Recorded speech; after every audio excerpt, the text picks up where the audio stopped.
আমার নবীকে সালাম দেওয়ার জন্য স্পেশাল একটা গেটের নাম হলো বাবুস সালাম।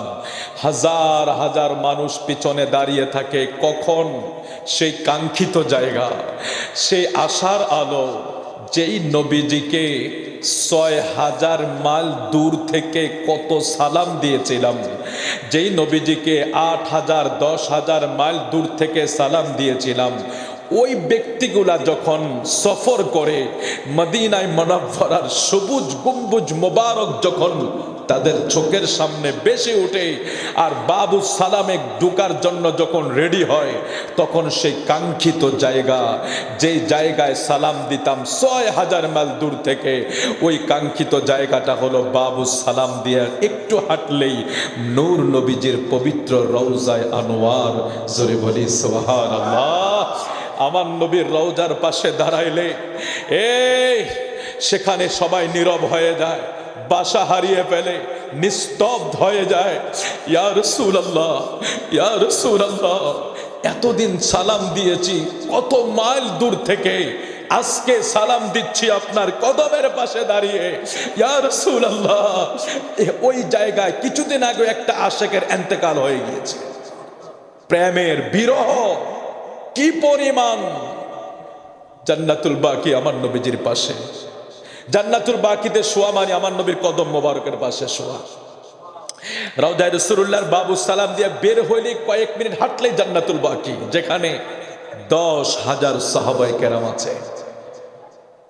কি আজীব বিষয়! আমার নবীর অনুসরণে যাদের জিন্দেগি চলেছিল, হযরত নওফেল রাদিয়াল্লাহু তাআলা আনহু, সাইয়েদনা নওফেল, যাকে যিনি ২ বার শহীদ হয়েছেন, আল্লাহু আকবার বলবেন না? আচ্ছা, ২ বার শহীদ হওয়া, এটা কি এক আজীব বিষয়। আমি ছোট্ট একটা কথা বলে, কারণ যেহেতু সফর করে এসেছে, সফরের কিছু বিষয় মাথায় এখনো ঘুরে, আর যেগুলি ঘুরে এগুলি সারা জীবন কোরআন হাদিসে পড়েছি আর যাওয়ার পরে বাস্তবে দেখে এসেছি। সে উহুদের পাহাড়, যেই পাহাড়কে আমার নবী বলেছেন উহুদ আমাকে ভালোবাসে, আমি উহুদকে ভালোবাসি, এবং উহুদ জান্নাতি। সুবহানাল্লাহ বলেন। এই উহুদ পাহাড় কেন জান্নাতি? আমার নবীকে ভালোবেসে জায়গা করে দিয়েছে। আমার নবীকে ভালোবেসে উহুদের সেই ময়দানে যখন আমার নবীর উপর আক্রমণ হচ্ছিল, উহুদ আমার নবীকে ডেকে বলছে, ইয়া রাসূলুল্লাহ, আমি আপনার জন্য ওপেন হয়ে গিয়েছি। একটা পাথরের পাহাড় যদি এভাবে রাসূলুল্লাহর প্রেমে পাগল হয়ে যেতে পারে, তাহলে আমরা সেই তুলনায় আমরা কিছু আছে? কোনো প্রেমের কিছু করতে পারছি? কোনো কিছু করতে পারি না।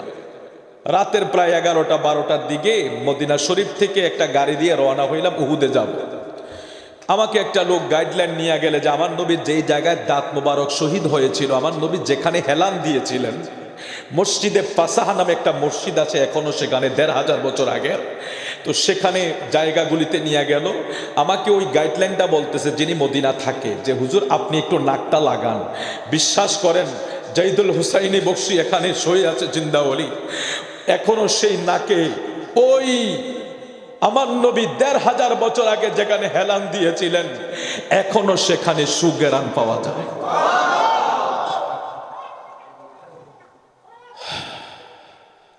ভালোবাসার জায়গা মদিনা, ভালো লাগার জায়গা মদিনা, ভালোবাসার জায়গা মদিনা, ভালো লাগার জায়গা, হায় হায় ভালোবাসার জায়গা মদিনা, ভালো লাগার জায়গা, ভালোবাসার জায়গা মদিনা, ভালো লাগার জায়গা। আমার নবীজির সাহাবী নওফল ২ বার উহুদের ময়দানে শহীদ হলেন। রাতের গভীরে উহুদের ময়দানে যখন গিয়া দাঁড়াইলাম, যেই ওয়ালের বেষ্টনীর ভিতরে চতুর্পাশে জালি দেওয়া, চতুর্পাশে ওয়াল দেওয়া, সেই ময়দানটার পাশে দাঁড়াইলে ১৫০০ বছর আগের একটা ইতিহাস স্মরণ হয়ে যায়। বন্ধু, নূরুন আলা নূর নবীজির কলিজার টুকরা ৭০ জন সাহাবীকে যেই ময়দানে টুকরা টুকরা করে দিয়েছে কাফেরের দলেরা, নাউজুবিল্লাহ বলেন। উহুদের ময়দানে আমার নবীর কলিজার টুকরা চাচা আমির হামজা, যে আমির হামজা আমার নবীরে এত ভালোবাসতো, আবু জাহেল যখন আমার নবীকে আঘাত করলো, আমির হামজা স্বীকার করে বাড়ির দিকে আসার পথে কে যেন খবর দিল, আমির হামজা রে, তোমার ভাতিজা মুহাম্মদকে আবু জাহেল আঘাত করেছে। আমির হামজা তখনও যদিও ইসলাম গ্রহণ করে নাই, কিন্তু আমার নবীকে আঘাত করেছে এটা সইতে পারে নাই।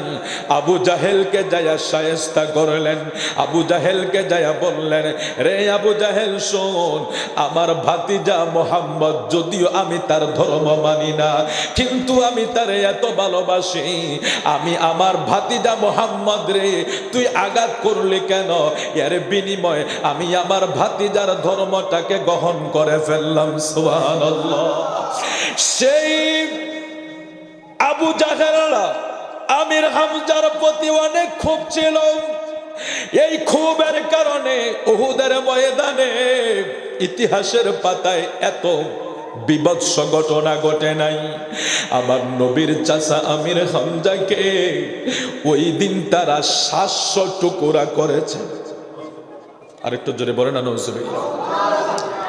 এখন একটু শীত হইলে নামাজি নাই, কথা বুঝছেন? এই ধর্মের ইতিহাস শুনবেন আর বিরিয়ানি খাইয়া বাড়ি যে শুয়ে থাকবেন না, এটা শোনা আর খানার ভিতরে শেষ। আমির হামজা রাদিয়াল্লাহু তাআলা আনহু কিসের জন্য শহীদ হয়েছিলেন? ধর্মের জন্য না? তো এখন কত টুকরা করেছে? ৭০০ টুকরা করে ফেলেছে। সেই আমির হামজা আমার নবীর কলিজার টুকরা, যারা ধর্মের জন্য টুকরা টুকরা হয়ে গেলেন, জীবন তো দিলেনই দিলেন, শরীরকে খণ্ড বিখণ্ড করে দিয়েছে কাফেররা। এত রক্ত জড়ানো ইসলাম, এত জীবন দেওয়ার ইসলাম, আজকে এই প্রতিষ্ঠিত ইসলামটাকে আমরা এতটাই ভাবে আমরা এটাকে অবহেলা করছি। এক ওয়াক্ত নামাজ পর্যন্ত মুসলমান ভালো করে পড়তে চায় না। মক্কা মদিনা যারা সফর করেছেন তাদেরকে আমি একটু স্মরণ করিয়ে দিই, যারা করেন নাই তাদেরকে বলছি, একবার সফর করলে বুঝবেন যে ১৫০০ বছর আগে আমার নবী ধর্মের জন্য কি কষ্ট করেছে। জাবালে সুর ৫৫০০ ফিট উঁচা, জাবালে নূর, জাবালে উহুদ, এই পাহাড়গুলি সাক্ষী দেয় আমরা শুধু পাহাড় নয়, আমরা আমার নবীকে আশ্রয় দিয়েছি। পাহাড় এখনো মক্কা থেকে মদিনা যাইতে প্রায় ৪৫০ কিলোমিটার। হাজিরা যখন উমরা শেষ করে মদিনায় যায়, মিনিমাম ৮ থেকে ৯-১০ ঘন্টা সময় লাগে। হাজিরা ক্লান্ত হয়ে যায়, বসে থাকতে পারে না। তখন চিন্তা করি আর কি, ইয়া রাসূলুল্লাহ, আপনি কিভাবে গিয়েছেন ১৫০০ বছর আগে? কোথাও মরুভূমি, কোথাও কত উঁচা পাহাড়, আপনি কিভাবে সেই ১৫০০ বছর আগে এই পাহাড় মরুভূমি পাড়ি দিয়ে হিজরত করে মদিনায় গিয়েছিলেন? তাহলে আমার নবী এত কষ্ট করে আমাদেরকে যে ধর্মটা উপহার দিয়ে গেলেন, কোরআন উপহার দিয়ে গেলেন, নামাজ উপহার দিয়ে গেলেন, রোজা উপহার দিয়ে গেলেন, ভালো কথা বলা উপহার দিয়ে গেলেন, আজকে তার ছিটাফোঁটা আমাদের মাঝে নাই। বন্ধু, রাগ করতে পারেন আপনারা, আমি বলি যে একটা ওরুসে, একটা মাহফিলে শুধু বসাই ক্ষান্ত নয়, সেখান থেকে এমন শিক্ষাটা আমাদের হোক যেই শিক্ষায় আমাকে মসজিদের দিকে নিয়ে যাবে। কারণ আমার নবী নামাজকে বড় ভালোবাসেছেন, নামাজের জন্য নবী কষ্ট করেছেন, জীবনের শেষ সময় পর্যন্ত উম্মতকে নামাজের কথা বলেছেন। জোরে বলে আল্লাহু আকবার। এরা রক্ত দিয়েছে, আমরা শুধু একটু ঠান্ডা পানি হইলে ঠান্ডা পানি গরমকাল তো কোনো সমস্যা নাই, কিন্তু সমস্যা হইল এই একটু যদি উসিলা পাই, এদিন আর নামাজ নাই। কেউ আছে সাপ্তাহিক মুসল্লি, কেউ আছে বাৎসরিক মুসল্লি। বলুন বাবা, সাবালক হওয়ার পরে যেখানে রসুল বলছেন একটা বাবাকে আমার নবী দায়িত্ব দিচ্ছেন, বাবাকে নবী দায়িত্ব দিচ্ছেন, আপনারা রাগ করতেছেন মনে হয় না? অনেকে তো আউলিয়া কেরামের ওয়াজ করে গেছেন, এর জন্য আমি একটু ভিন্ন দিকে চলে গেছি। আমিও বলবো যতটুকু পারি, যেহেতু খাজা গরিবে নওয়াজের বিষয়, লাস্টে একটু বলবো। তো বিষয়টা হলো, দেখেন আমার নবী যেই বাবা মাকে যে দায়িত্বটা দিয়েছেন সেটা হলো, তোমরা যখন তোমাদের বাচ্চাগুলির 7 বছর বয়স হবে, তোমরা তাদেরকে তালিম দাও। কিসের? নামাজের। তাদেরকে নামাজের তালিম দাও, নামাজ শিক্ষা দাও। এই বাচ্চার বয়স বাড়তেছে, নামাজের শিক্ষা দিতে থাকো, নামাজে তাকে নিয়ে যাও, নামাজের মাসলা মাসাল তাকে শিক্ষা দাও। 10 বছর বয়স যখন হবে, বাবা মাকে আল্লাহ রসুল বলছেন, দায়িত্ব দিচ্ছেন বাবা মাকে, যে 10 বছর বয়স যখন হবে তখন তোমরা তোমাদের সন্তানকে নামাজ না পড়লে প্রয়োজনে প্রহার করো। আল্লাহু আকবার বলেন।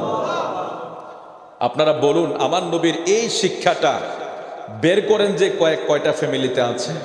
আর এখনকার যে প্রজন্ম, আল্লাহ মাফ করুক, ও নামাজের কথা বলা, মোবাইলে তো হাত থেকে নেওয়া যায় না। আর নামাজের কথা বললে তো সালছে, মা বাবাকে খুন করছে না এখন ছেলেরা, বাবাকে মেরে ফেলতেছে, মাকে মেরে ফেলতেছে। হ্যাঁ, এটা আমাদের কামাই, আমরা বাবা মার এটা কামাই করতেছি। কেন? আমরা একটা সময় তাদেরকে কি করতেছি না, গাইড দিতেছি না। ওই ছেলে যেভাবে আছে সেভাবে তাকে ছেড়ে দিয়েছে, সে এমনভাবে সে উঠেছে, সে আর আপনার কথা শুনে নাই। যখন তার শোনার বয়স ছিল তখন আপনি বলেন নাই, কিন্তু যখন তার শোনার বয়স শেষ হয়ে গেছে তখন বলে আর কোনো লাভ নাই। তখনই আপনার উপরে সে আঘাত করে, আপনাকে মারতে যায়, খুন করে। আল্লাহ আমার নবীর কলিজার টুকরারা রক্ত দিয়েছে, জীবন দিয়েছে ধর্মের জন্য, আর আমরা একটু ঠান্ডা পানি দিয়ে উজু বানাবো?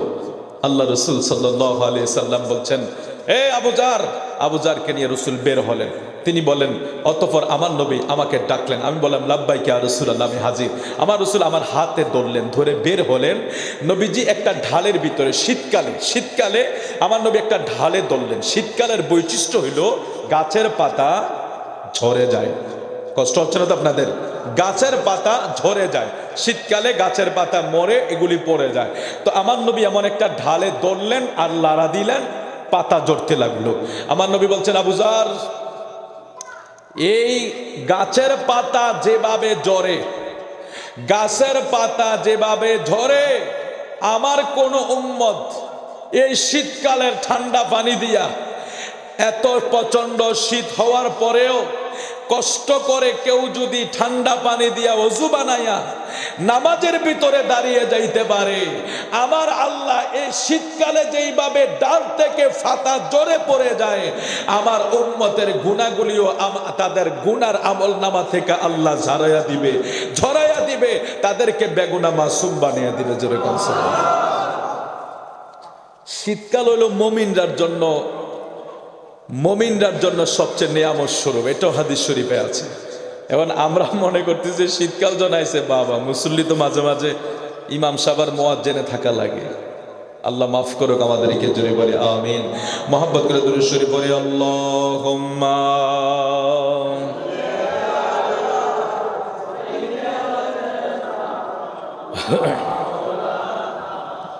মুহাম্মদ ওয়া আলা আলি।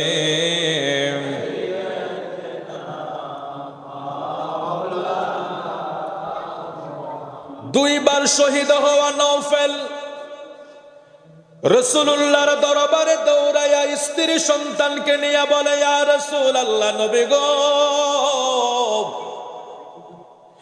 আমি হাত বাড়াইয়া দোয়া করব, আপনি শুধু আমিন আমিন বলবেন।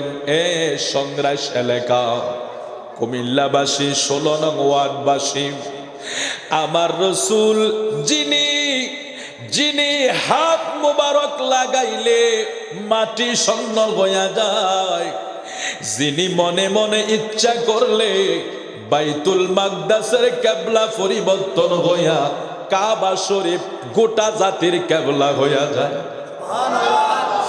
বাইতুল্লাহ তাওয়াফ যখন করছিলাম, তাওয়াফ শেষে একজন অলির কথা স্মরণ হইল।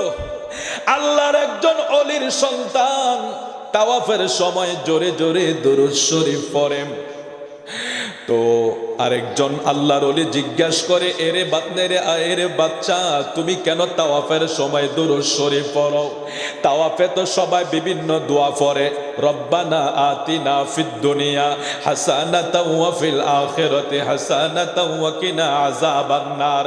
কাবা শরীফের চতুর্পাশে যখন তাওয়াফ করা হয় তখন বিভিন্ন দোয়া পড়া হয়। ওই যুবককে জিজ্ঞেস করে, যুবক তুমি দোয়া না পড়া কেন দুরূদ শরীফ পড়ো? বলে, হুজুর শোনেন, আমার বাবা সফর কালে যখন ইন্তেকাল হয়ে যায়, বাবার চেহারা মলিন হয়ে যায়, আমি বড় ভয় পাওয়া যায়। এই বাবার মলিন চেহারা তো আমি কাউকে দেখাইতে পারবো না। আমার বাবার চেহারাটা বিকৃত হয়ে যায়, আমি কাউকে দেখাইতে পারবো না। এই মরুভূমি সফরের ভিতরে আমি ভয় আতঙ্কিত হইয়া বাবার পাশে আমি ঘুমিয়ে গেলাম। স্বপ্ন যোগে দেখি আমার বাবার চেহারার কাছে একটা নূরানি সুরতের লোক দেখা যায়। আমার বাবার চেহারায় হাত বুলাইল আর বাবার চেহারাটা নূরানি হয়ে গেল। আমি ওই নূরানি লোকের চাদর মোবারক টেনে ধরলাম। আমি জানতে চাইলাম, হুজুর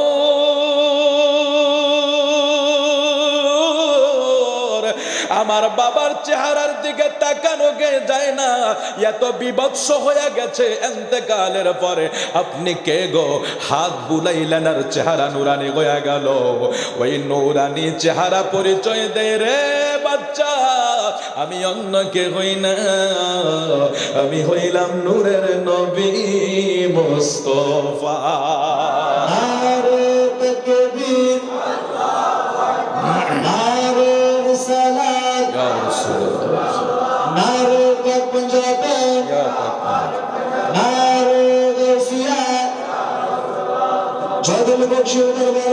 জিন্দাবাদ জিন্দাবাদ জিন্দাবাদ। হুজুর আপনি কেন আসছেন? আমার বাবার চেহারা দেখে তো আমি বড় ভয় পেয়ে গিয়েছিলাম। হুজুর আপনি কেন আসছেন? রহমতের নবী কয়, এরে বাচ্চা শোন, তোর বাবা প্রতিদিন আমি নবীর উপর 300 বার দুরূদ শরীফ পড়তো। পাগলেরা, দৈনিক 10 বার দুরূদ পড়ুন না, লোক তো পাওয়া যায় না। অথচ আপনি জানেননি, আপনি দুরূদ শরীফ পড়লে, মোহাব্বতে যদি পড়েন গো, আমার নবী নিজ কান মোবারকে শুনে। আপনি বুঝতে পারেন না এই প্রেমের কি, এই যে প্রেম কত উচ্চ মাকামের প্রেম।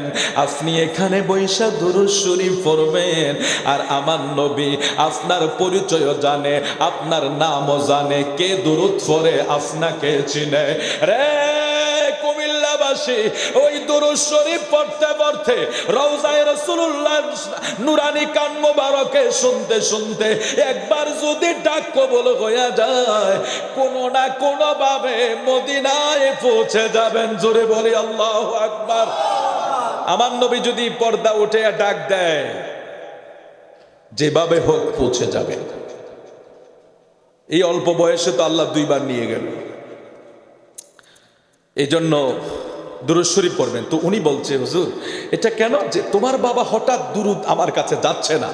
তো আমি খবর নিয়ে দেখলাম তোমার বাবার ইন্তেকাল হয়েছে, এই জন্য আমি তোমার বাবাকে দেখার জন্য এসেছি। ওই যুবক বলছে, ওই যে মাতাফের ভিতরে, হুজুর যেদিন থেকে দেখেছি আমার নূর নবী দুরূদের বরকতে আমার বাবার চেহারা নুরানি হয়ে গিয়েছে মৃত্যুর পরে, ওই দিন থেকে আমি বেছে নিয়েছি আমি সব কিছুর চেয়ে বেশি দুরূদ শরীফ পড়বো। সুবহানাল্লাহ। পড়বেন তো ইনশাআল্লাহ। এই 5 ওয়াক্ত নামাজের ভিতরে গুনাহ দুরূদ শরীফ পড়লে গুনাহও মাফ হয়, রহমতও লাভ হয়। এক হাদিস শরীফে আছে 3টা মর্যাদার কথা বলা হয়েছে। কেউ যদি একবার দুরূদ শরীফ পড়ে 10টা গুনাহ মাফ হবে, 10টা রহমত আপনার উপর নাজিল হবে, 10টা মর্যাদা কি হবে? বৃদ্ধি হবে। হযরত কাব ইবনে উবাই রাদিয়াল্লাহু তাআলা আনহু রাসূল করিম সাল্লাল্লাহু আলাইহি ওয়াসাল্লামকে জিজ্ঞাসা করছে, ইয়া রাসূলুল্লাহ আমি কি পরিমাণ দুরূদ শরীফ পড়ব? তো এটা লম্বা কথা। উনি শেষ পর্যন্ত আমার রাসূল বলছেন, তুমি দ্বিতীয় 4 ভাগের 1 ভাগ সময় পড়া। তিনি বলেন, হুজুর আরো বেশি পড়ো, আরো বেশি পড়ো, আরো বেশি পড়ো। শেষ পর্যন্ত তিনি বলেন, হুজুর আমি পুরাটা সময় আপনার উপর দুরূদ শরীফে আমি সময়টা বেছে নিলাম। আমার নবী বলে, এ কাব ইবনে উবাই, ঠিক আছে, তুমি যদি এভাবে দুরূদ পড়তে পারো, তোমার সওয়াব আমলনামাও ভারী হবে, গুনাহও মাফ হবে। ইস্তেগফার বললে গুনাহ মাফ হয়, এটা তো আমরা অস্বীকার করি না, কিন্তু ইস্তেগফার বললে শুধু গুনাহ মাফ হয়, আর দুরূদ শরীফ বললে গুনাহও মাফ হয়, রহমতও নাজিল হয়।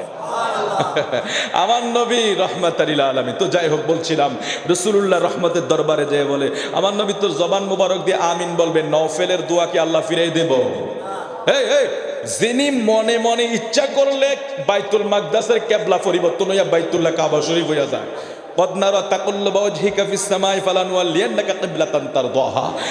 আমার নবী এখনো মসজিদে কিবলাতান আছে। আপনারা কেউ হজে গেলে দেখবেন মসজিদে কিবলাতান, দুই কিবলা বিশিষ্ট মসজিদ, এটা মদিনা শরীফ এখনো আছে। মসজিদের ভিতরে ঢুকলে উপরে একটা জায়নামাজ দেওয়া আছে, ওদিকে বাইতুল মাকদাসের দিকে কিবলা ছিল, তারপরে 16-17 মাস পরে এটা বাইতুল্লাহ কাবার দিকে। এটা আমার নবীর কারণে হয়েছে। এই জন্য আমার নবীকে বলা হয় আরশেরও কাবা মদিনা, ফরশেরও কাবা মদিনা, কাবারও কাবা মদিনা। বলছিলাম যে সে রাসূলুল্লাহ বাইতুল্লাহ কাবা শরীফের পাশে দাঁড়াইয়া কিছুক্ষণ কিয়াম শরীফ করছে নিজে নিজে। কেন করছি? আমি বললাম, এরে কাবা, হে কাবা বাইতুল্লাহ, তুমি স্বয়ং বাইতুল্লাহ কাবাই তো আমার রাসূলের জন্য দেওয়া না। আমার নবী যেদিন দুনিয়া এসেছে কাবা রাসূলুল্লাহর হুজরা মুবারকের দিকে ঝুঁকে গেছে। এই জন্য আরশকা কাবা মদিনা, ফরশকা কাবা মদিনা, কাবা কা কাবা মদিনা। এই জন্য আপনাদের আমাদেরকে কেউ যদি ভুল বুঝাইতে আসে যে মক্কা থেকে এসে চলে আসো, মক্কায় সবকিছু, এগুলি থেকে অনেক দূরে থাকবেন। আল্লাহ হেফাজত করুন, জোরে বলে আমিন। দরুদ শরীফ পড়ে আল্লাহুম্মা পানি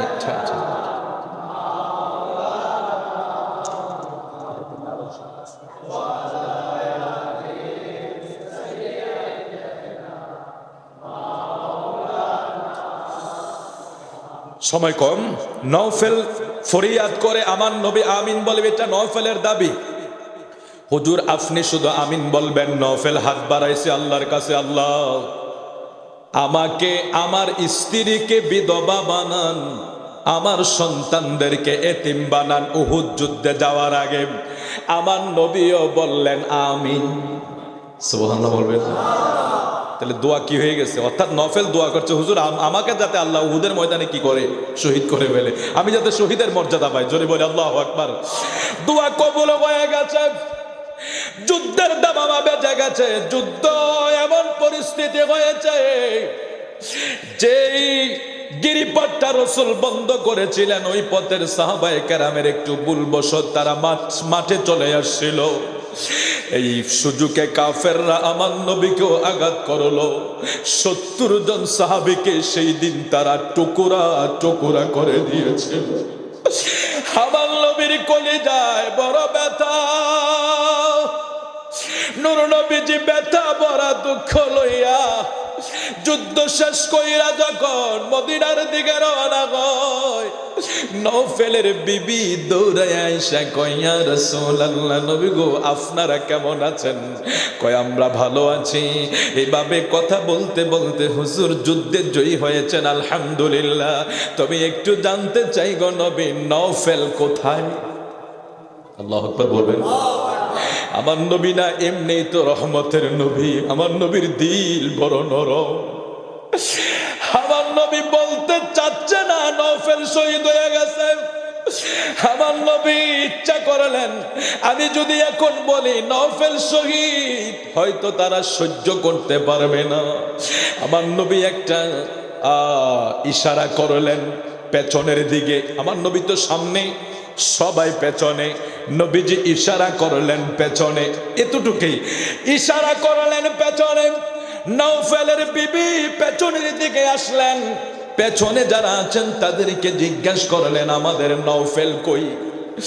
ওই আমার নবীর পেছনের সাহাবীরা বলে, আমার নবী তো বলে নাই নওফেল শহীদ হয়েছে, আমরা বলি কেমনে?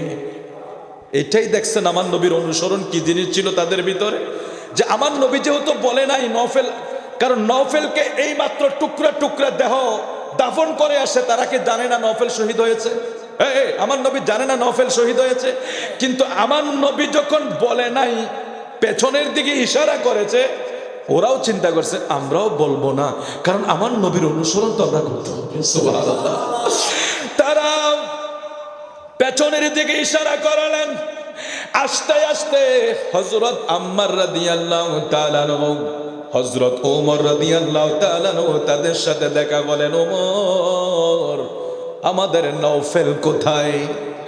ওমরও চিন্তা করলো, আমার নবী যেহেতু বলে নাই আমরাও তো বলতে পারি নাই। আম্মার বলে, আমার নূর নবী যেহেতু বলে নাই আমরাও তো বলতে পারি নাই। পেছনের দিকে আমার নবীর মতো ইশারা করছে। ওনারা আবার পেছনের দিকে আসছে। যাকে জিজ্ঞেস করে তিনি বলে পেছনে, যাকে জিজ্ঞেস করে তিনি পেছনে ইশারা করে। তারা যাইতে যাইতে কাফেলার শেষ প্রান্ততে যায়া দেখলেন সিদ্দিকে আকবর রাদিয়াল্লাহু তাআলা আনহু আমার দয়াল নবীর হিজরতের সাথী। সুবহানাল্লাহ। এখন কাফেলার শেষের দিকে যিনি আছেন ইনি হলেন আবু বকর। আবু বকরকে যায়া ধরলেন, আবু বকর নওফেল কোথায়?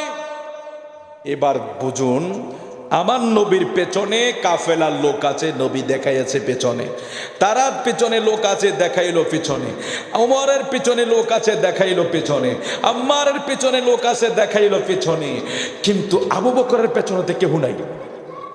উনি কিভাবে দেখাইলেন? বুঝতে পারছেন বিষয়টা? সবাই তো দেখানোর একটা সুযোগ আছে যে আমাদের পেছনে লোক আছে, আমরা ইশারা করলে তারা বুঝবে যে পেছনে পেছনে। এখন কাফেলার শেষ তো সিদ্দিকে আকবর, আবু বকর সিদ্দিককে তারা ঘিরে ফেলেছে। আবু বকর বলো নওফেল কোথায়? আবু বকর কি করবে? নরম দিলের মানুষ, সবাই তো পেছনের দিকে দেখাইছে, আমি কোন পেছনে দেখাইবো? আমার পেছনে তো কেউই নাই, আমি কিভাবে বলবো? আমার নবী তো যেখানে বলে নাই আমি কিভাবে বলবো যে নওফেল শহীদ? আমার নবী যেখানে বলে নাই আমি কিভাবে বলবো নওফেল শহীদ? আমার নবী তো পেছনে ইশারা করেছে, কিন্তু পেছনে পেছনে আমি তো সবার শেষে, আমার পেছনে তো কেউই নাই, আমি কিভাবে ওদেরকে বুঝ দেব? তিনি এই বিরহটা সহ্য করতে না পাইরা দুই কানে ধরলেন, দুইয়ের একটা চিৎকার মারলেন, ইয়া আল্লাহ ইয়া আল্লাহ ইয়া নওফেল। আল্লাহু আকবার বলেন। আবু বকর যখন আমার নবীর অনুসরণ করতে যায়, পেছনের দিকে কেউই নাই, কাকে দেখাইবে? তাদের কথাও আর্তনাদ তিনি সইতে না পাইরা বলে, ইয়া আল্লাহ ইয়া নওফেল। এই শব্দ উচ্চারণ করতে দেরি, পেছনের দিকে তাকায়া দেখে কিছুক্ষণ আগে উহুদের ময়দানে টুকরা টুকরা নওফলের দেহ দাফন করা বডি, এটা সতেজ রক্ত মাখা শরীর হইয়া গোড়ার উপরে সাওয়ার কইরা, ওই গোড়ার উপরে সাওয়ার কইরা দৌড়াইতে দৌড়াইতে নওফেলের বিবির সামনে আইসা হাজির হইয়া গেছে। জোরে কোন সুবহানাল্লাহ। কিছুক্ষণ আগে আবু বকর বলে, কিরে মাত্র দাফন করে আসলাম, নওফেলের টুকরো টুকরো দেহ, এখন রক্তমাখা শরীর সামনে দাঁড়িয়েছে। জিবরিল আমিন হাজির হয়ে গেলেন রাসূল আরবীর কাছে, ইয়া রাসূলুল্লাহ ইয়া রাসূলুল্লাহ, আপনার আবু বকর যদি আর একবার আল্লাহ কয়া ডাক দিত, আপনার আবু বকর যদি আর একবার আল্লাহ বইলা ডাক দিত, উহুদের 70 জন শহীদ সাহাবীকে এই মুহূর্তে আল্লাহ আপনার সামনে দাঁড় করাইয়া দিত। তাদের অনুসরণ, তাদের মহব্বত, তার তুলনায় আমরা কিছুই করতে পারি না বাবা। সেই রসুলের অনুসরণে যদি জিন্দিগি না হয়, উপায় থাকবে আমাদের? বলুন না। আল্লাহ ওলি আল্লাহদের চরণে, ওলি আল্লাহদের নেগাই করমে তুমি আমাদের কল্পটাকে উন্নতি করে দাও, মদিনা ওয়ালার দিকে ঝুঁকিয়ে দাও। জোরে বলি আমিন। আরেকটু জোরে বলি আমিন। লাই গো নবী ফাইলে নিরালায়, ফাইলে নিরাম, ও তোমার দুই চরণ করিব চুম্বন, দুই চরণ চরণে দুলি মগব গায়, ফাইলে নিরাম লায়, ফাইলে নিরাম আমার নবী বহুদূরে ইমানদারের জানের কাছে। এখানে একটা দলিল শোনেন, ওয়ানাহনু আকরাবু ইলাইহি মিন হাবলিল ওয়ারিদ। আল্লাহকে বলা হয়েছে আল্লাহ বান্দার শাহরগের চেয়ে আরো নিকটে, তো শাহরগ হইল পেছনে। আর রসুলকে বলেছে আন্নাবিয়্যু আউলা বিল মুমিনিনা মিন আনফুসিহিম আউলা বামানা আকরা। নাস বামানা রূহ, আউলা বামানা আকরা, নাস বামানা রূহ। ইমানদারের জানের চাইতেও আমার নবী আরো নিকটে। একটা হইল শাহরগ আর একটা হইল জান। এবার দেখেন আল্লাহর কথা যখন আল্লাহ বলছেন তখন বলেন আমি শাহরগের কাছে, তার চেয়ে আরো নিকটে। কিন্তু বন্ধুর কথা যখন বলতেছেন তখন বললেন জানের কাছে, জানের চাইতো আরো নিকটে। আচ্ছা, বিষয়টা একটু কেমন হয়ে গেল? আল্লাহ তুমি শাহরগে, রসুল জানে। শাহরগ কাটলে সাথে সাথে কেউ মারা যায় না।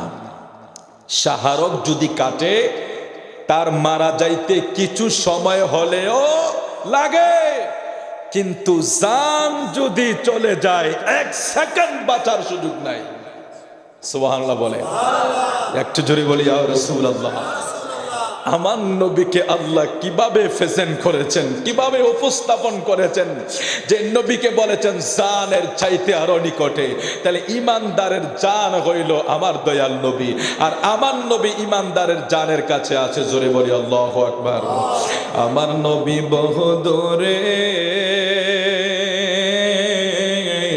ইমানদারের জানের কাছে। ওরে উম্মতেরা সালাম দিলে, উম্মতেরা সালাম দিলে নবী শুনতে পায়। ফাইলে নিরালায় গো নবী লাই, ফাইলে নিরা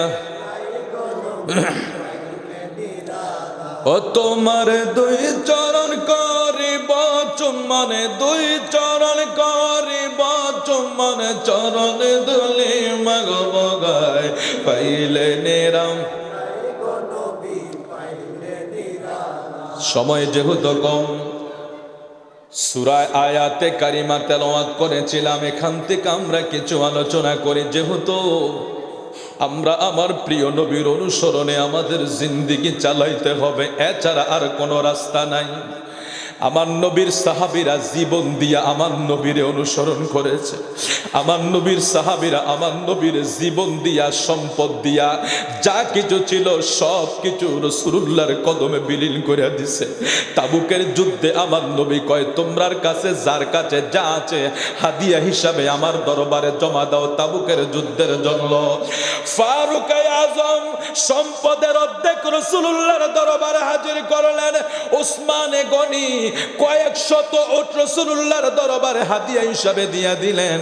এমনি করে সবাই হাদিয়া নিয়ে আসে। আমার নবী জিজ্ঞাসা করে ওমর তুমি কি আনছো? হুজুর আমি আমার সম্পদের অর্ধেক নিয়ে আনছি।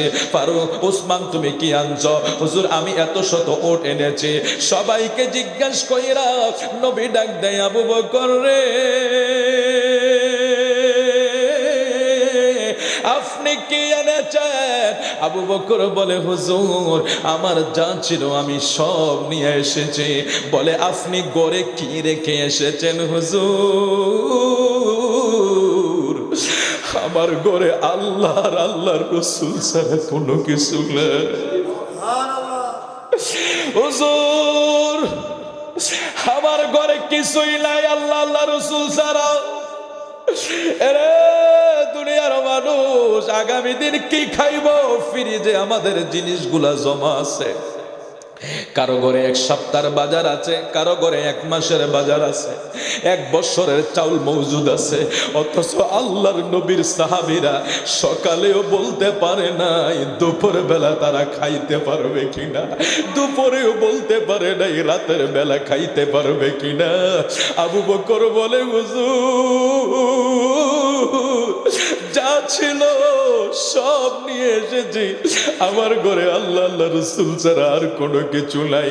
আহলে সুপার 70 জন সাহাবী আমার নবীর পাশে সব সময় বসে থাকতো। ওরা কখন খাবে, ওদের খানা আসলে একটু খায়, আর না হইলে উপাস আমার নবীর কদমের পাশে ওরা পড়ে থাকতো। এই ছিল তাদের জিন্দেগি। সেই জিন্দেগিতে আমরা যদিও না যাইতে পারি, একটু অনুসরণ আমাদের করার দরকার আছে, ঠিক কিনা বলেন? আমরা একটু 19-20 হইলে সুদের বাজার গরম, একটু 19-20 হইলে ঘুষের বাজার গরম। আমরা নবীর উম্মত কিন্তু, হ্যাঁ আমরা নবীর উম্মত, লেখাইতেছি আমরা নবীর উম্মত, কিন্তু আমার হাত থেকে মুসলমান নিরাপদ নাই। আমি আরেকজনের জায়গা দখল করি, জমি দখল করি, সুদে টাকা লাগাই, ঘুষের টাকার জন্য দৌড়াদৌড়ি করি, চাঁদাবাজি করি, টেন্ডারবাজি করি, অথচ দাবি করি রসুলের উম্মত। রে রাসূলুল্লাহর উম্মত, যদি তোমরা নবীর উম্মত হইয়া থাকো, আমার নবী তো এই কথাও বলেছে, কোন উম্মত যদি আমার উম্মতের সাথে প্রতারণা করে মানে ধোঁকা দেয়, ধরেন মাফে কম দেয়, খাবারে ভেজাল মিশায়, মিথ্যা কথা বলে, অর্থাৎ আমার নবী বলছেন কেউ যদি আমার উম্মতকে ধোঁকা দেয় সে আমার উম্মত না, নাম কাটা। নাউজুবিল্লাহ বলেন। এই কথাটা আরেকটু নরমাল করে বলি আপনাদেরকে। আল্লাহ রসুল বলেন যে কেউ যদি আমার উম্মতকে ধোঁকা দেয়, আজকে দেখলাম আমাদের যে ভোক্তা অধিকার আছে না, এগুলো অনেক দুঃখের সাথে কথা বলতে হয়। আচ্ছা, ওষুধ যে আমরা খাই, এটা কিভাবে খাই, আমরা কেন খাই? আমাদের সুস্থতার জন্য। এবং একটা শরীরের সুস্থতার জন্য যখন ওষুধ ব্যবহার করা হবে, সেটা অবশ্যই পিওর হতে হবে, ঠিক আছে না? ডেট ওভার যদি হয়, অথবা এটার ভিতরে কোনো যদি ভেজাল থাকে, এটা উল্টা আমার শরীরে গিয়ে কি করবে? রোগ তো ভালো হবে না, উল্টা ক্ষতি হয়ে যাবে না? ভোক্তা অধিকার হসপিটালে গিয়েছে, কোন জায়গার জানি, ওখানে গিয়ে দেখে তারার যে ইনজেকশন আজ থেকে 4 বছর আগে ডেট ফেল হয়ে গেছে। এগুলি তারা মানুষের শরীরে ফুস করতেছে। এরাও মানুষ। ঠিক 1000 বছর আগে রাসূল এই কথাটাই বলেছে, যারা খাবারে ভেজাল মিশায়, ওজনে কম দেয়, আমার রাসূল বলে আমার উম্মতকে যারা ধোঁকা দেয়, যারা উম্মতকে কষ্ট দেয়, প্রতারণা করে, প্রতারণা এক শব্দ, প্রতারণা কি এক শব্দ। আর প্রতারণার যদি আমরা ভেঙ্গে ভেঙ্গে বলি, আপনি সুদ খাবেন, ঘুষ খাবেন, উম্মতকে কষ্ট দিবেন, উম্মতের সাথে প্রতারণা করবেন, মাফে কম দিবেন, খাবারে ভেজাল দিবেন, তেলে ভেজাল মিশাবেন, বাচ্চার দুধে ভেজাল মিশাবেন, ওষুধে ভেজাল মিশাবেন, ডেট ওভার জিনিস মানুষকে খাওয়াবেন, পচা জিনিস মানুষকে খাওয়াবেন, এই জাতীয় যা কিছু আমাদের সমাজে চলছে, পুরা বডিতে আমরা যা দেখতে পাচ্ছি, আমাদের মাঝে সব দিকেই প্রতারণার চিহ্ন ছাড়া আর কিছুই নাই। সকাল থেকে সন্ধ্যা শুধু চিন্তা করি কিভাবে একজনকে ঠকাবো। রাসূলুল্লাহ এই জায়গায় বলছে যে আমার উম্মতকে ঠকায় সে আমার উম্মত না। তো আমার নবী যদি কাইটা দেয়, জিন্দেগিতে আর 10টা মসজিদ করলে লাভ হইব? আমার নবী যদি কাইটা দেয়, এই যিনি প্রতারক তিনি আমার উম্মত না। তাহলে আমার নবী যদি আপনার নামটা কাইটা দেয়, হায় হায় হায় হায়, দুনিয়াও শেষ, আখিরাতও শেষ। এই জন্য খুব সাবধান। আমার নবী সাল্লাল্লাহু আলাইহি সাল্লাম, আমার নবীর আদর্শ যদি জিন্দেগিতে বাস্তবায়ন না করতে পারি, এই যে জয়দুল হুসাইনি, তারা আমার নবীর আদর্শ বাস্তবায়ন করেছে। হযরত নবী বকশী, তারা দুনিয়া রেখে যায় নাই। তারা দুনিয়াতে কারো সম্পদের পাহাড় দিয়ে গেছে নবী বকশী কারোরে? হযরত নবী বকশী ত্যাগে আলী কাউকে সম্পদের পাহাড় দিয়ে গেছে? দিয়া যায় নাই। তারা দিয়ে গেছে তরিকতের, তাসাউফের খেজমত, ইলমের খেজমত, এবং তারা যে খেজমত করে গেছে এটাই হলো তাদের জন্য সবচেয়ে বড় পাওয়া। আমার রসুল এটাই করেছেন। আমার নবী চাইলে তো উহুদ স্বর্ণের পাহাড় হয়ে রসুলের সামনে আসতো, কিন্তু রসুল বলে না, আমি আমার কোনো সম্পদের ওয়ারিস পৃথিবীতে রাখি নাই, আমি রেখেছি ইলমের ওয়ারিস। এলেমের ওয়ারিস, সম্পদের ওয়ারিস রাখে নাই।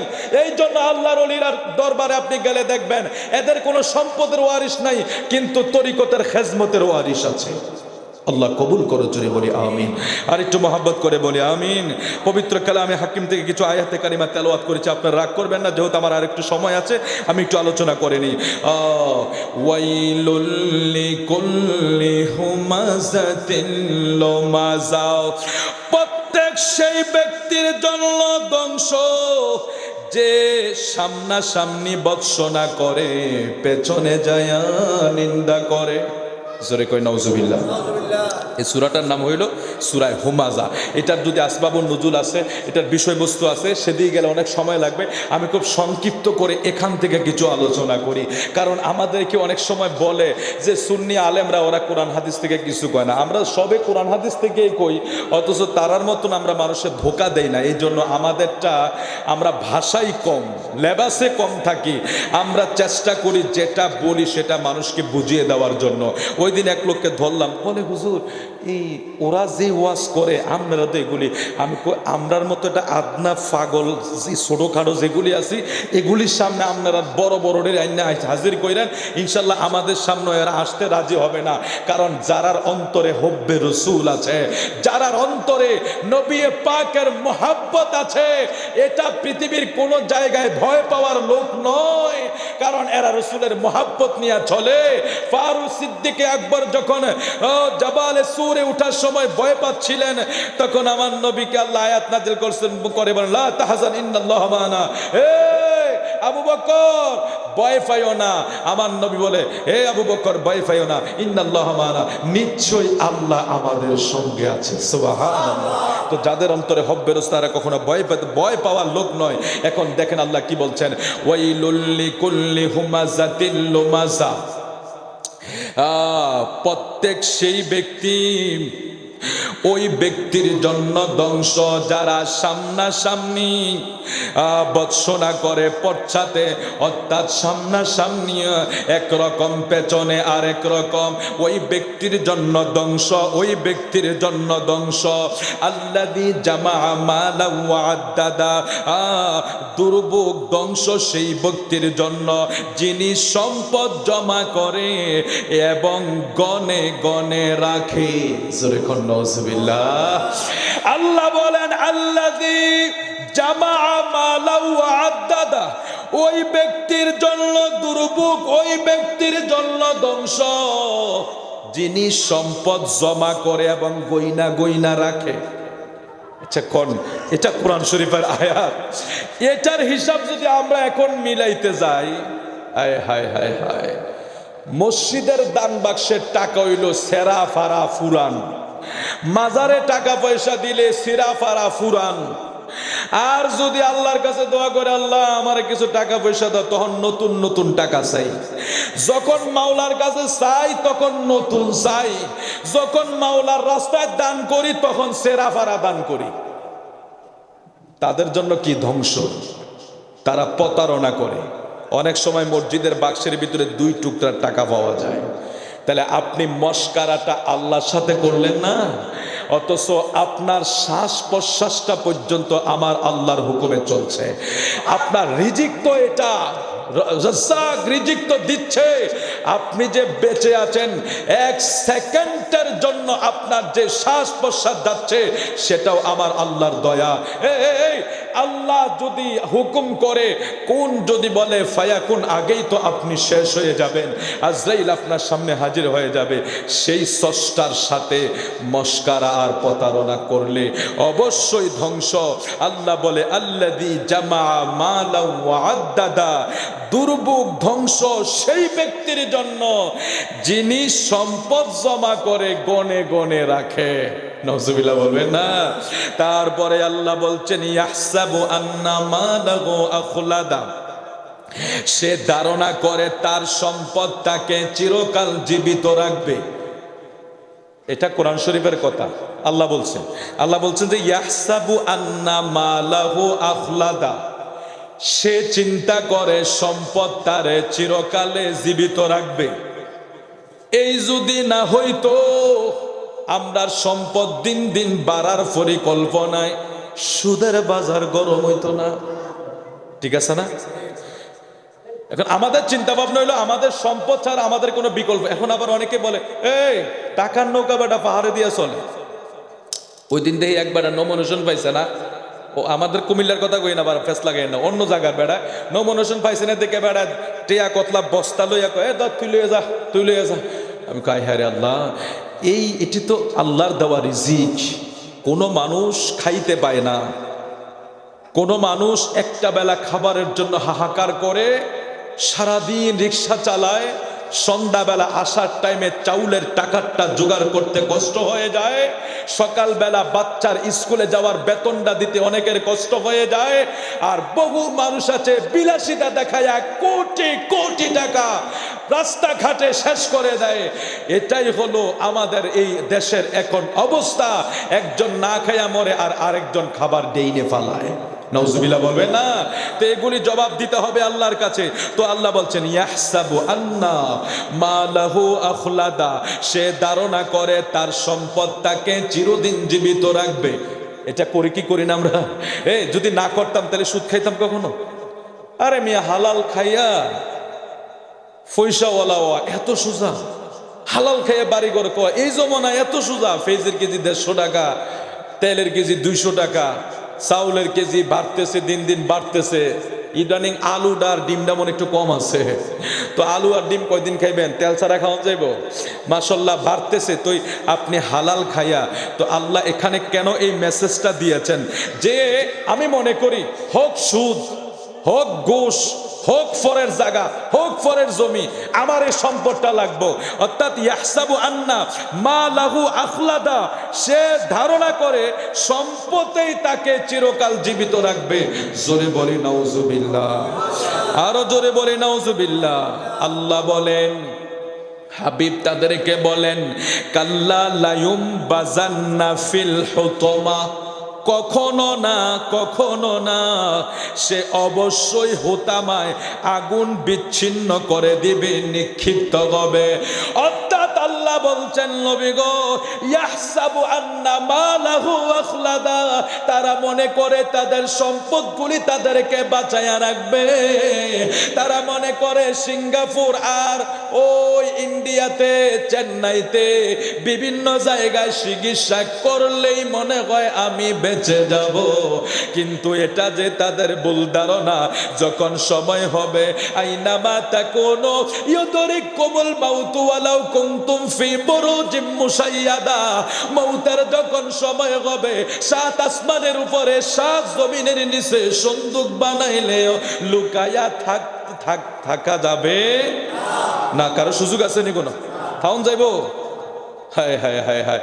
এই জন্যই আল্লাহ বলে যে ইয়াহসাবু আন্না মালাহু আখলাদা, এরা মনে করছে তাদের সম্পদ, অনেক সম্পদ হয়ে গেছে, কি হয়েছে, আমার অনেক টাকা, আমি আবার কেয়ারে চিকিৎসা করব, আমি ঢাকাতে গ্রিন লাইফে চিকিৎসা করব, ওইখানে না হইলে আমি চলে যাব। আমার এক চিনা জানা লোক, ও রিং ফরাই এসে আর কি 4-5 লক্ষ টাকা খরচা করে গেছে। হুজুর 5 লাখ, বিষয়টা বুঝছেন নি?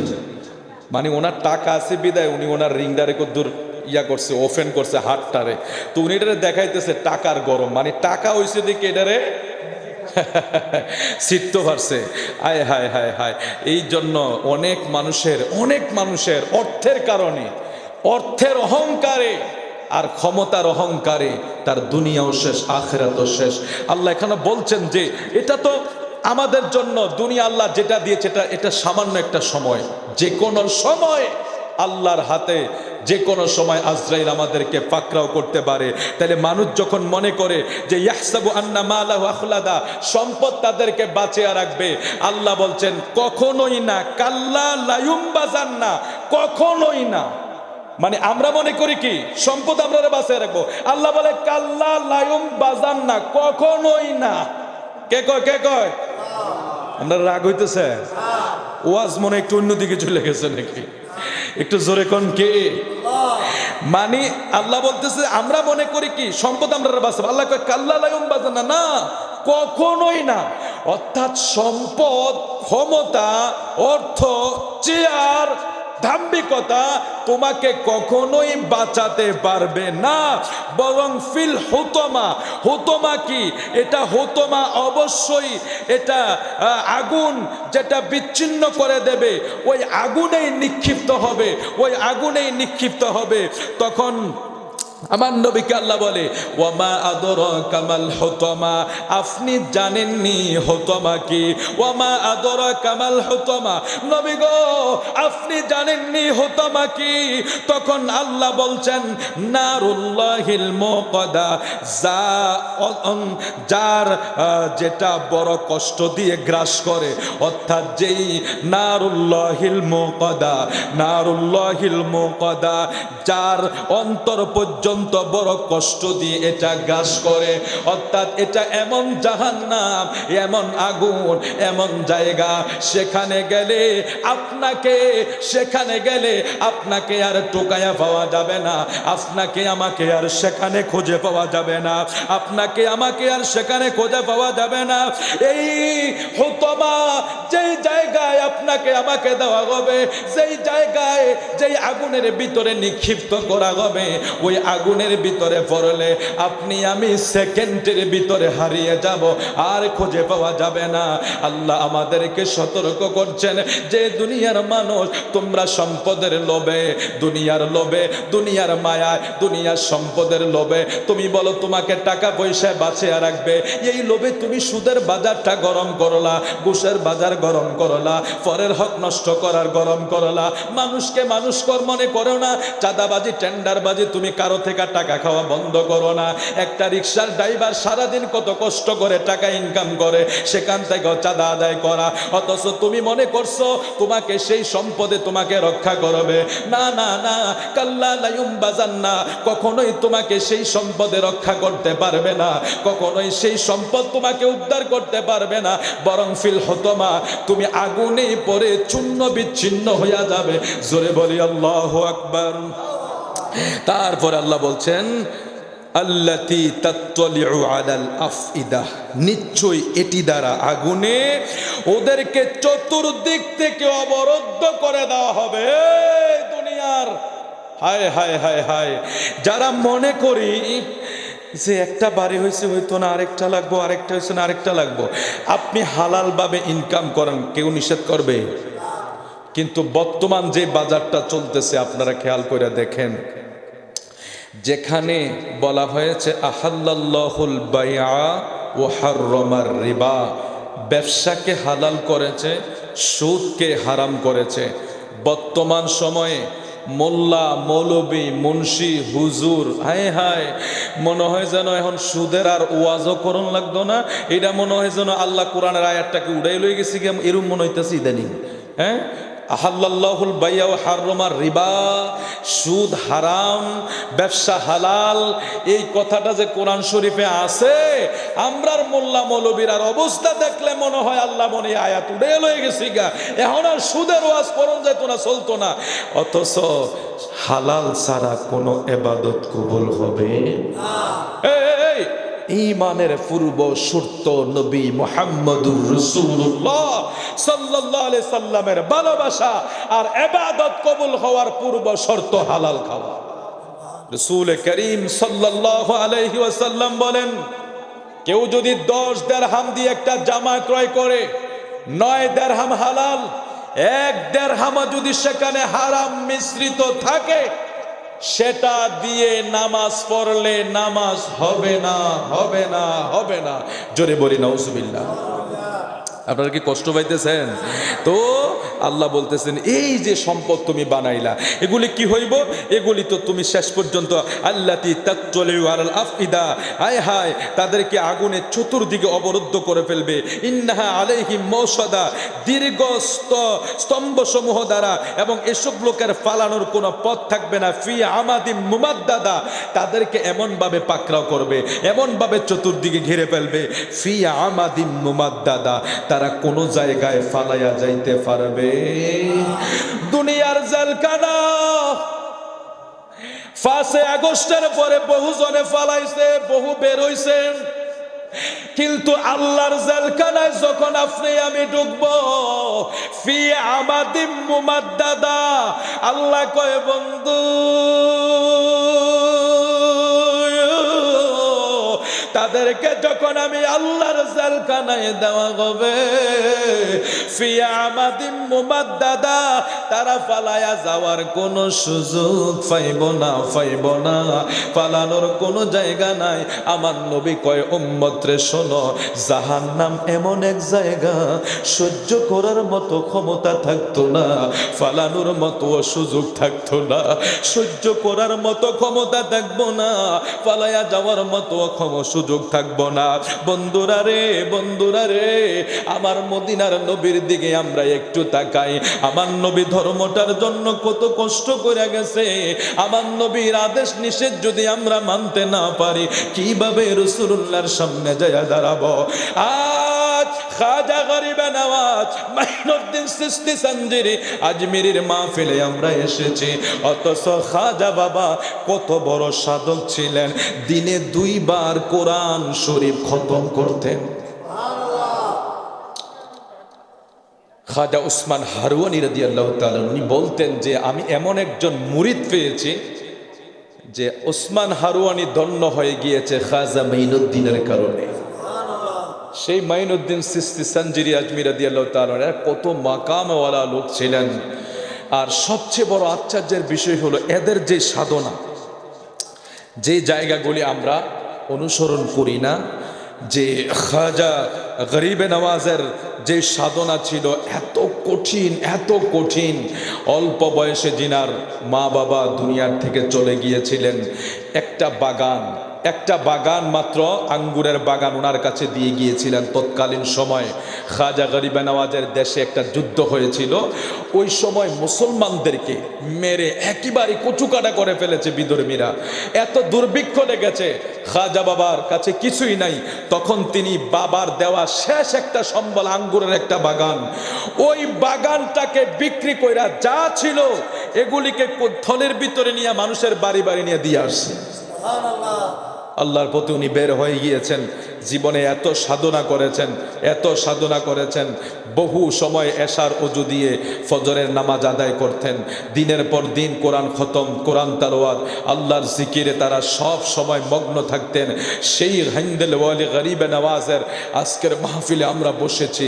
এই মাস এটা বড় মর্যাদার মাস, এই মাসে অনেক ওলিদের ওফাত হয়েছে, তার ভিতরে এই মাসের সর্বশেষের যে একটা বিষয় আমাদেরকে অত্যন্ত আনন্দ দেয় সেটা হলো মেরাজুন নবী সাল্লাল্লাহু আলাইহি ওয়াসাল্লাম।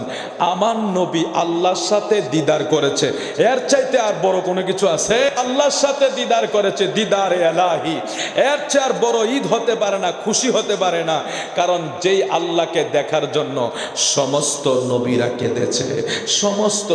কেঁদেছে, মুসা নবী তো শেষ পর্যন্ত আশা নিয়া সেই কুহুতুর পর্বতে উঠেছে, আল্লাহর সেই নুরানিয়াতের একটু ঝলক মুসা নবীর পাহাড়ও সহ্য করতে পারে নাই, চতুর্দিকে কয়েক কিলোমিটারের পশু পাখি জ্বলে গেছে, মুসা কালিমুল্লাহ বেহুশ হয়ে গিয়েছে। আর সেই জায়গায় যেখানে 70,000 নূরের পর্দার একটু সুইচের গাড়ার নূর, কুহুতুর পর্বত সহ মুসা নবী সবাই যখন বেহুশ হয়ে যায়, পাহাড় জোরে ছাই হয়ে যায়, আর সেখানে আমার আপনার নবীকে আল্লাহ নিতে সুম্মা দানা ফাতাদাল্লা ফাকানা কাবা কাউসাইনি আও আদনা ফাআওহা ইলা আবদিহি মা আওহা। আল্লাহ বলে আমার হাবিবকে আমি এত নিকটে নিয়ে এসেছি, তীরের ধনুকের 2 মাথা যত নিকটে থাকে,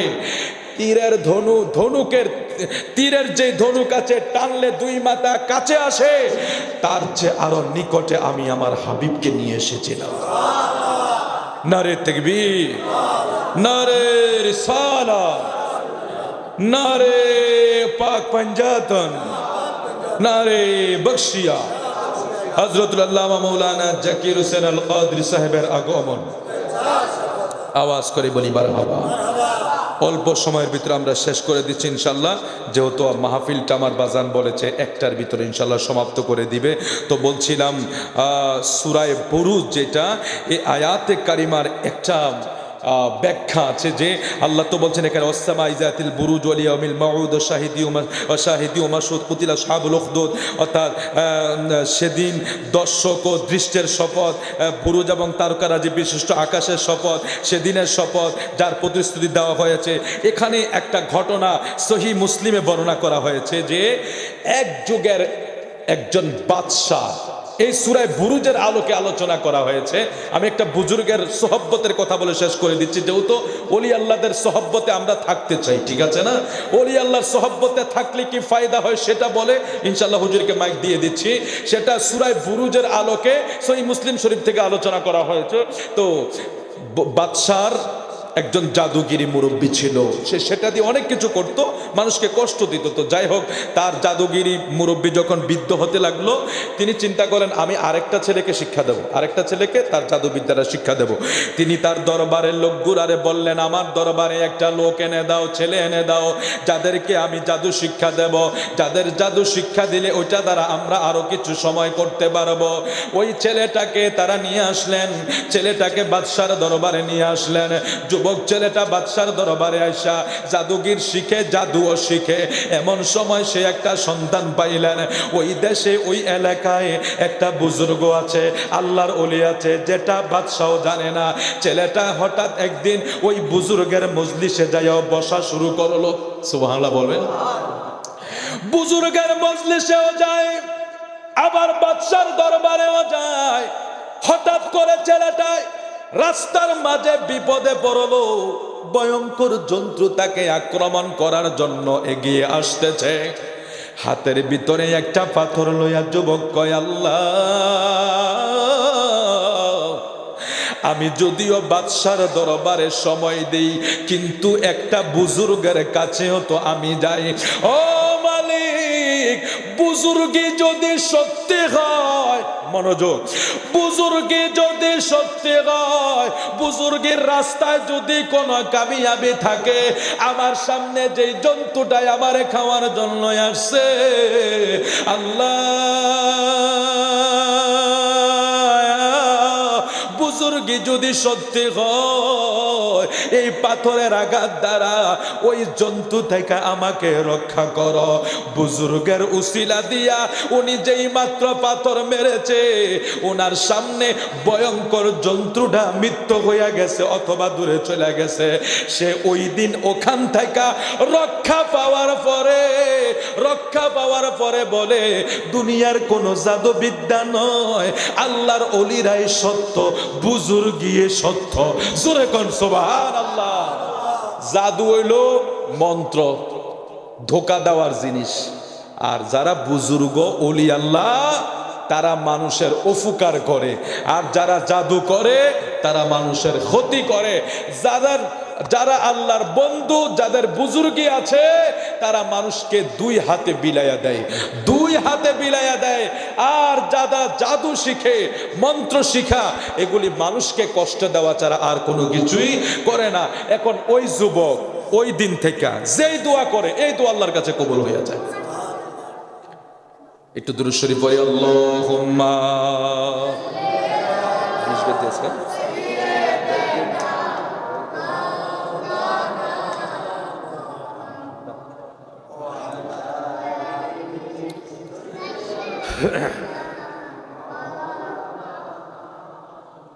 আপনাদের কষ্ট হইতেছে জানি, কারণ আমার ভাই জনাব জাকির হোসেন আল কাদেরী অত্যন্ত ভালো আলেম এবং উনি একজন ধর্মীয় শিক্ষক হিসাবেও আছেন। আমরা দোয়া করি আমাদের সুন্নি আলেমদেরকে যাতে আল্লাহ হেফাজত করে, আমিন বল। কমপক্ষে একটা জিনিস, সেটা হলো কখনো কোনো সময় কোনোভাবে যাতে আমার নবী শানে গোস্তাখি হয়, এমন আচরণ কোনো সময় যাতে না হয়, সাবধান। কারণ আমাদের ছেলে সন্তানগুলি তো এখন একটু নতুন করে গজাচ্ছে, ইউটিউব দেখা বিভিন্ন ভাষা তারা ব্যবহার করতে চায়। সাবধান করে দিবেন যে বাবা, আর যাই করো আমার নবীর শানে বেয়াদবি করো না, কারণ আল্লাহর হাবিবের শানে বেয়াদবি করলে গোটা সৃষ্টি মিলেও যদি দোয়া করে আল্লাহ কয় এইখানে আমি আর এখানে মোহর মেরে দেই। আমার নবীর শানে কেউ গুস্তাকি করলে, আব্দুল্লাহ বিন উবাই আমার নবী যখন দোয়া করছিল, আমার নবী আল্লাহ বলছেন হুজুর সে আপনাকে কষ্ট দিয়েছে, সুতরাং 70 বার দোয়া করলে দোয়া কবুল হবে না। এটার মানে কি? এটা গোটা জাতিকে বুঝিয়ে দিলেন যে যারা আমার নবীকে কষ্ট দেয় 100 বছর নামাজ না পড়লে সে জাহান্নামে যাবে, এমন কথা কেউ বলতে পারবে না। কিন্তু 100 বছর নামাজের পরেও যদি রাসূলুল্লাহ শানে 1 সেকেন্ড গুস্তাকি করে, তার 100 বছরের বন্দেগী ধূলিসাৎ হয়ে যাবে। সুতরাং আমার রসুলের শানে আদবের ব্যাপারে খুব সাবধান, ওলি আল্লাহর দরবারে আদবের ব্যাপারে খুব সাবধান। আদবে আউলিয়া বেআদবে দৌলিয়া। তো তিনি ওই সময় থেকে তিনি যখন বুজুর্গের সাথে সময় দেন, বাচ্চার কাছে যদিও সময় দেয় তিনি ওইভাবে দেয় নাই। তো তিনি বলেন তিনি যখন দোয়া করে কুষ্ঠরোগী ভালো হয়ে যায়। দেখেন বুজুর্গের সোহব্বত। তাহলে আমরা এই সোহব্বতটা যদি আমরা নিতে চাই, আমাদের দিলের কালেকশনটা ওইভাবে লাগাইতে হবে। আমরা বিরিয়ানি খাই, শেষ। হায় হায়, মসজিদের অবস্থা দেখলে, নামাজিদের অবস্থা দেখলে আপনারা রাগ করবেন না যে আমাদের সূরা কেরাত, আমাদের নামাজ, মাঝে মাঝে যদি মসজিদের পেছনে নামাজ পড়ি, আর ইমামতির বয়স তো হয়ে গেছে 18-20 বছর, তো মুসল্লির পেছনে যদি মাঝে মাঝে কোনো কারণে দাঁড়াই, কিছু কিছু মুসল্লিদের দিকে চোখ গেলে এত কষ্ট লাগে। বয়স হয়ে গেছে 60-70, এখনো ভালো করে সেজদা দেওয়াটা আমার বাবা পারে না, এখনো রুকুটা কিভাবে দিবে পারে না। রুকু থেকে গেলে সোজা হওয়ার আগেই চলে যায়। সেজদার ভিতরে গেলে 2 সেজদার মাঝখানে যেখানে রাসূল বলছেন 1 তাসবিহ পরিমাণ অপেক্ষা করা, এটা ওয়াজিব। অথচ আমার দেশের অনেক ভাইয়েরা সেজদার উপরে সেজদা, সেজদার উপরে সেজদা, নামাজ বাতিল হয়ে যাচ্ছে বলতে পারে না। ওয়াজিব তরক হয়তো নামাজ বাতিল হয়ে যায়। রুকু থেকে আপনি এক তাসবিহ পরিমাণ হইলো সোজা হয়ে দাঁড়াইতে হবে। ওই দিন এক লোকে এক ইমাম সাহেবের ব্যাপারে বিচার দিছে। ইমাম সাহেবের ব্যাপারে অমুক মসজিদে হুজুর এবারে এমনি কত উঠতে আবার জায়গা, এটা আবার কি? এই জন্য আমাদের বয়স হয়ে গেল 40, 50, 60, এখনো এবাদতের পরিবর্তন আসে নাই। তাহলে আমরা কিভাবে সোহব্বত পাবো? বুজুর্গ ছেলেটার অবস্থা দেখেন, সে মাত্র কিছুদিন সময় অলির দরবারে সময় দিয়েছে। তাহলে সে কিভাবে দিয়েছে? ওইভাবে দেওয়ার কারণে সেও তার সেই বুজুর্গি হাসিল করেছে। হাসিল করে কি হয়েছে? সে যখন দোয়া করে দোয়া কবুল হয়ে যায়। কুষ্ঠ রোগীর জন্য দোয়া করলে রোগ ভালো হয়ে যায়। টাক মাথা আসলে তার জন্য দোয়া করলে চুল গজায়া যায়। বাদশার দরবারে একটা লোক অন্ধ হয়ে গেছে। অন্ধ লোকটা ওই যুবক ছেলেটার কাছে আসছে। যুবক ছেলেটায় দোয়া করছে, তার অন্ধত্ব ভালো হয়ে গেছে। বাদশা জিজ্ঞেস করে তোর চোখ ভালো হইল কেমনে? কয় আল্লাহ ভালো করছে। আল্লাহ আবার কেডায়? আমি তো খোদা। নাজুবিল্লাহ। এই কথা বলে ওই ছেলেটা খবর হয়ে গেছে যে ছেলেটা এইভাবে কাজ করে। ছেলে এক বুজুর্গের কাছে গেছে, তখন বাদশা বুজুর্গকে শহীদ করে দিয়েছে। ছেলেটাকে মারার জন্য বহু চেষ্টা করছে, ছেলেকে নিয়ে পাঠায় দলবল নিয়ে, ওই দলবল শেষ হয়ে যায়, ছেলেকে মারতে পারে নাই।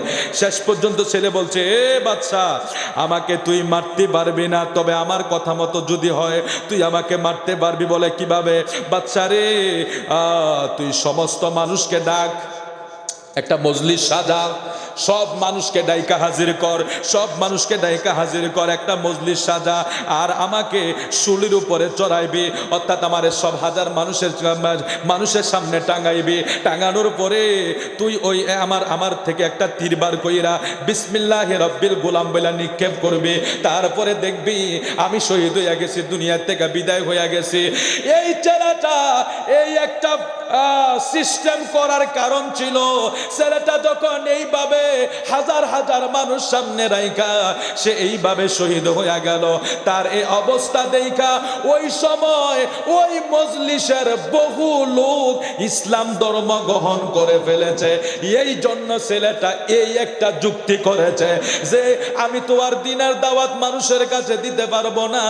মানুষ যখন মজলিসে উপস্থিত হইয়া আমার আল্লাহ পাকের এই দয়া দেখবে, মানুষ আমাকে দেখলেই তারা মুসলমান হইয়া হয়ে যাবে। ওই দৃশ্য দেখা বহু মানুষ ওই দিন মুসলমান হয়ে গেছে। ছেলেটা এই জন্য হাজার মানুষকে মজলিসে হাজির করেছে। উনি চিন্তা করেছে বাচ্চায় আমারে শহীদ করব, কিন্তু আমি শহীদ হওয়ার বিনিময় আমার আল্লাহর মনোনীত ধর্মের প্রসার হইয়া যাবে। এই জন্য এই সূরার ভিতরে অনেক লম্বা আলোচনা। তাদেরকে বাচ্চা আগুনে ফালাইছে, করাত দিয়া ছিঁড়ছে, অনেক কষ্ট দিয়েছে তাদের জাতিকে, যারা শুধু কি করেছে, ইসলাম ধর্মটা গ্রহণ করেছে। কুমিল্লাবাসী, আমরা এখন অনেক আরামে আয়াসে আছি। আমরা এত আরামে থাইকা যদি নামাজটাই ঠিক করে না করতে পারি, আমরা এত আরামে থাইকা যদি আল্লাহকে একটু না ডাকতে পারি, বাবা কি জবাব দেব? এখন যে এক জমানা, স্ট্রোকের রোগী বেড়ে গেছে, হঠাৎ মৃত্যু, এখন ভালো সকালে নাই। এখন কথা বলছেন সকালে, আরে বন্ধু তোর সাথে এই শেষ। এটা আমার নবীর ভবিষ্যৎবাণী যে শেষ জামানায় হঠাৎ মৃত্যু বেড়ে যাবে। আমার রসুল বলছেন হঠাৎ মৃত্যু বেড়ে যাবে। এটা এখন মেডিকেল সায়েন্সের ভাষায় স্ট্রোক বলে, মানে হৃদক্রিয়া বন্ধ হয়ে মানুষের মরণ হয়। তো এটা যাই কিছু হোক, মরণের সময় হইয়া গেলে এটারে কোনো সময় হৃদক্রিয়া হবে, কোনো সময় জ্বর হইব, কোনো সময় ক্যান্সার হইব। মূলত বিষয় হলো আইনা মা তাকুনু ইউদরিকুমুল মাউত ওয়ালাউ কুনতুম ফি বুরুজিম মুশাইয়াদা। মৌতের সময় এলে আইনা কোনো জায়গায় লুকানোর সময় নাই। কুল্লু নাফসিন যায়িকাতুল মাউত। এক সেকেন্ড এদিকেও যাওয়ার সুযোগ নাই, ওদিকেও যাওয়ার সুযোগ নাই। সময় হলেই আমরা আজরাইলের হাতে ধরা খেয়ে যাব। সুতরাং সময় থাকতে এই আজকে গরিব নওয়াজের পবিত্র ঔরুস মুবারকে মাইনুদ্দিন সিস্তি সানজিরি আজমির রাদিয়াল্লাহু তাআলার সদকায় যাতে আল্লাহ তুমি আমাদের দুনিয়া আখিরাতকে কামিয়াব করো, জোরে বলে আমিন। আমি মাফ চেয়ে নিচ্ছি হাত জোর করে, অনেক কথা আপনাদেরকে বলে ফেলেছি। এটা আমরা যেহেতু দায়িত্ব নিয়েছি, আমরা দায়িত্ব নিয়ে কথা বলতে হয়।